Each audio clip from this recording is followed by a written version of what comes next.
la ocupación de Lima debió poner fin a la Guerra del Pacífico, o la guerra con Chile, y obligar al gobierno peruano a firmar la paz.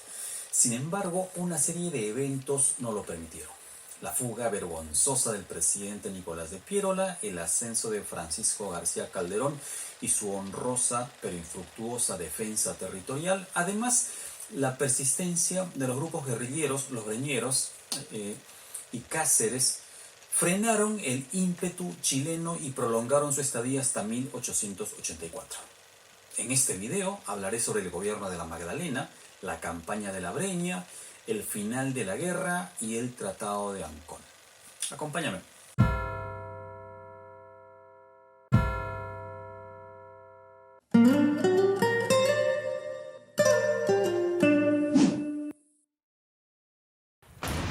Ante la fuga de Nicolás de Piérola, una asamblea de notables de Lima y Callao designaron como presidente a Francisco García Calderón. Fue nombrado presidente provisorio y él fijó su residencia en el pueblo de la Magdalena, de ahí la denominación de gobierno de la Magdalena, en el actual Museo de Pueblo Libre. Esto para febrero de 1881.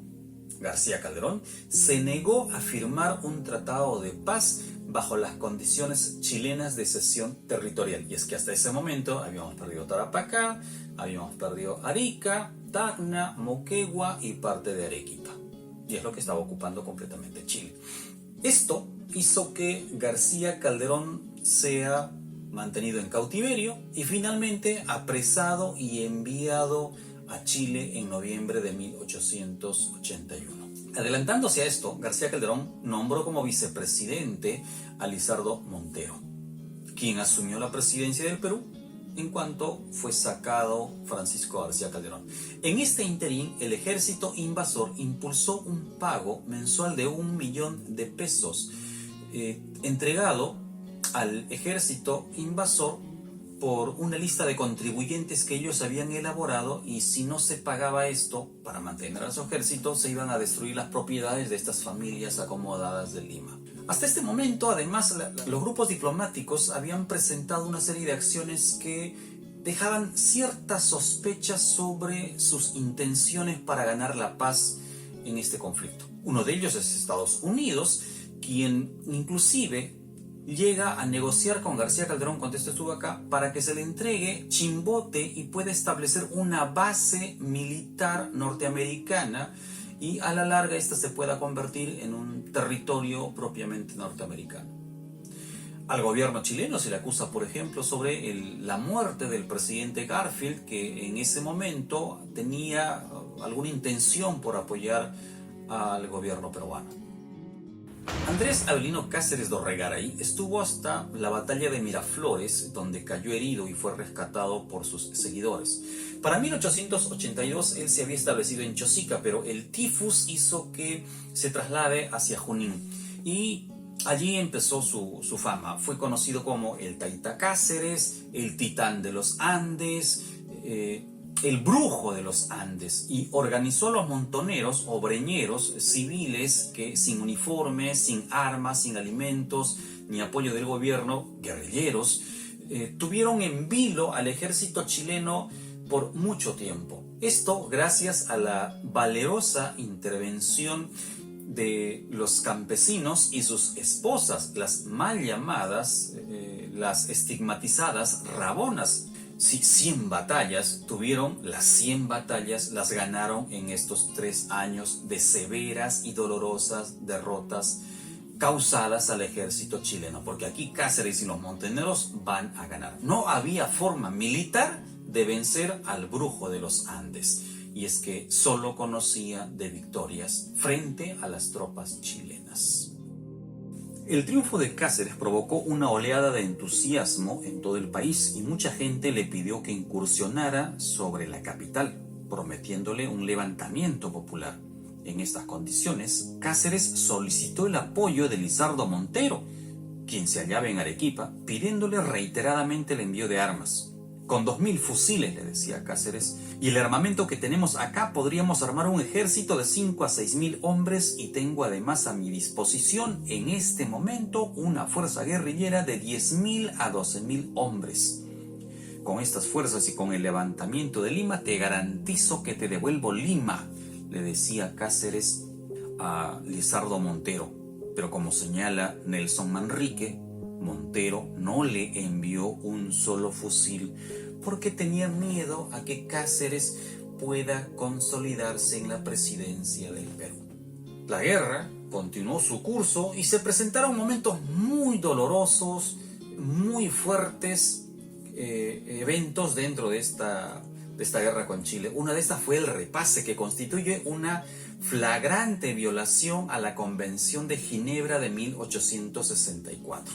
El repase consistía en mutilar a los heridos peruanos. El crimen era cometido a cuchillo, a bayoneta, a puñal o a lo que sirva para degollar o ejecutar a los moribundos heridos peruanos. Ramón Muñiz no pudo crear mejor cuadro que el óleo que están observando en este momento sobre el repase. Pero volvamos a la Breña y sus batallas. Veamos.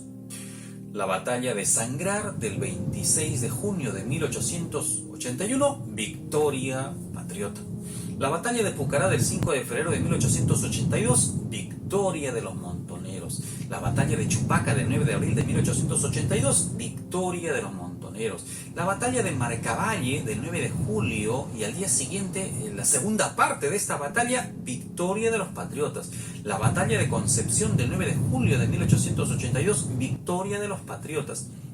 Puras victorias. Es más, el 9 de julio los chilenos tuvieron su Arica, una de las batallas más dolorosas que les tocó vivir al ejército chileno y en el que perdieron a su alta oficialía en Junín. Pero también tenemos batallas como la de Acuchimay, el 22 de febrero de 1882, cuando los montoneros vencieron al ejército enemigo, pero terminaron atacados y vencidos por los propios militares peruanos, coroneles como Panizo, Bonifacio, Bragas Quintanilla.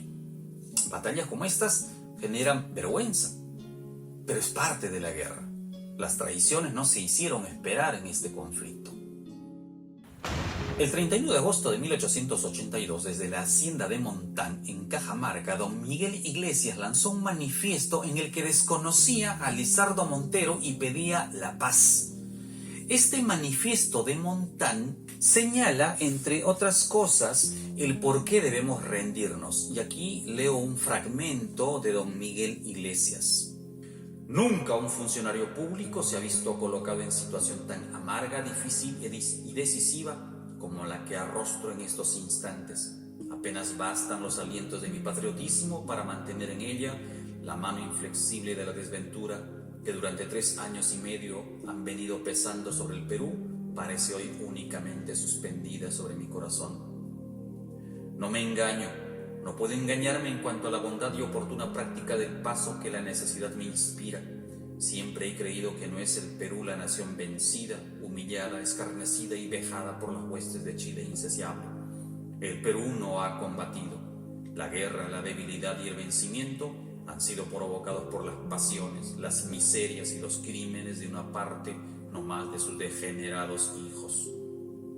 Se habla de una especie de honor que impide los arreglos pacíficos, cediendo un pedazo de terreno, y por no ceder ese pedazo de terreno que representa un puñado de oro, fuente de nuestra pasada corrupción, permitimos que el pabellón enemigo se levante indefinidamente sobre nuestras más altas torres, desde Tumbes al Loa.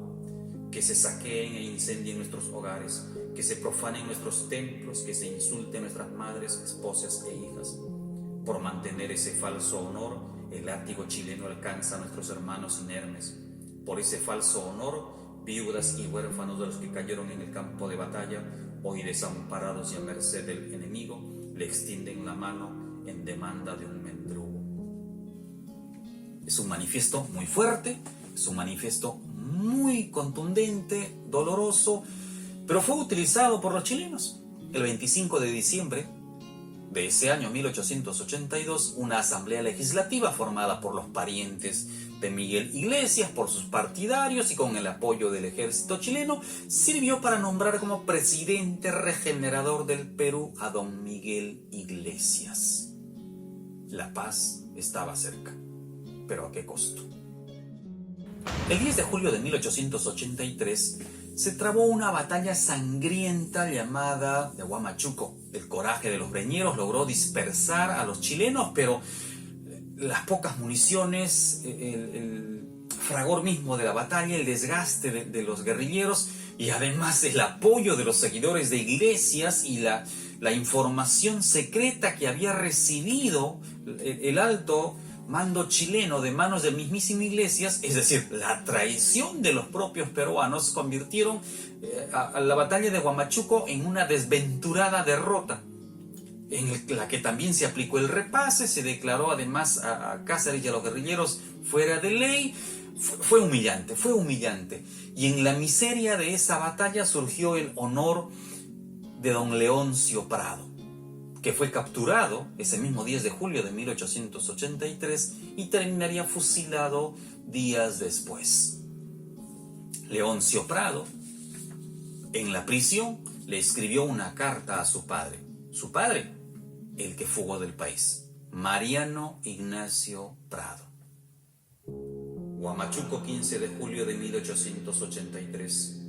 Señor Mariano Ignacio Prado, Colombia. Queridísimo padre, estoy herido y prisionero. Hoy a las 8:30 debo ser fusilado por el delito de haberme defendido a mi patria. Lo saluda su hijo que no lo olvida, Leoncio Prado. Dicho esto, Leoncio Prado recibió el pelotón de fusilamiento, a quien le dijo lo siguiente: buenos días, soy el coronel Leoncio Prado. Por favor, levanta tu carabina, ponla aquí en mi frente y dispárame. Sin palabras. La paz empezó a negociarse en Chorrillos entre marzo y mayo de 1883. Claro, Cáceres estaba en plena guerra contra los chilenos, era la piedra en el zapato y había que derrotarlo. Recuerda que la derrota se dio en Huamachuco en julio de ese año. Y tras esta derrota se llevó a firmar la paz definitiva en el balneario de Ancón. El 20 de octubre de 1883 se firmaba el famoso Tratado de Ancón, consta de 14 artículos y bueno, pues habíamos perdido, había que reconocer que Chile se había impuesto y obviamente como vencedor tenía que establecer sus condiciones. Veamos algunos de estos artículos del Tratado de Ancón. El artículo primero definitivamente restablece la paz para los tres países, Perú, Bolivia y Chile. El artículo segundo establece la cesión definitiva de la provincia litoral de Tarapacá. La Tarapacá la perdimos para siempre con este Tratado de Ancón. El artículo tercero establece que Tacna y Arica pasan por 10 años a manos de Chile y luego de este tiempo se realizaría un plebiscito para ver el retorno de ambas provincias a Perú o si alguna de estas se perdía.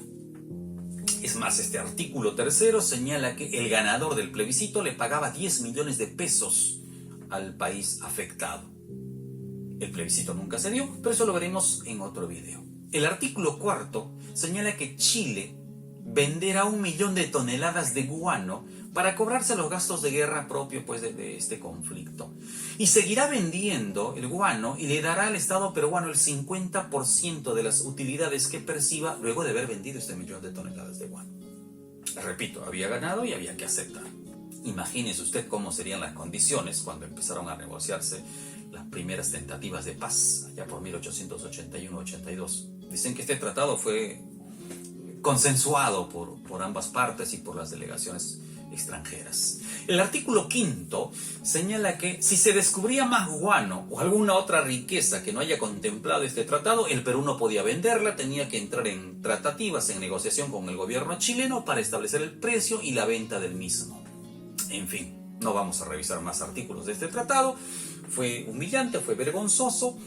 Y habría que señalar pues que tras la firma de este documento las tropas chilenas finalmente se retiraron. En marzo de 1884 abandonaron Lima con la ciudad totalmente destruida, una biblioteca nacional en ruinas y para 1884, agosto, se retiraban definitivamente del país. Las últimas tropas salían de Arequipa y pasaban a su país, cerrando así el telón de este episodio funesto y vergonzoso del Perú republicano. Esta nefasta guerra nos dejó dolor, pérdidas en todo nivel. Podríamos resumir las consecuencias de la guerra con Chile a 2 palabras nada más: ruina total, nada más. Y es que fue brutal el efecto que produjo esta guerra sobre el Perú y sobre los peruanos.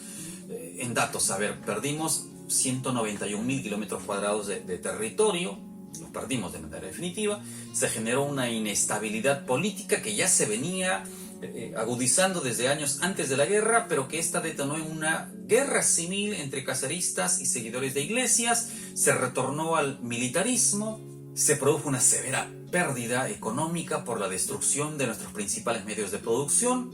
Los ferrocarriles, las haciendas, las vías de comunicación quedaron totalmente arruinadas, y lo poco que quedó terminó entregándose mediante el contrato Grace, que veremos en el próximo video.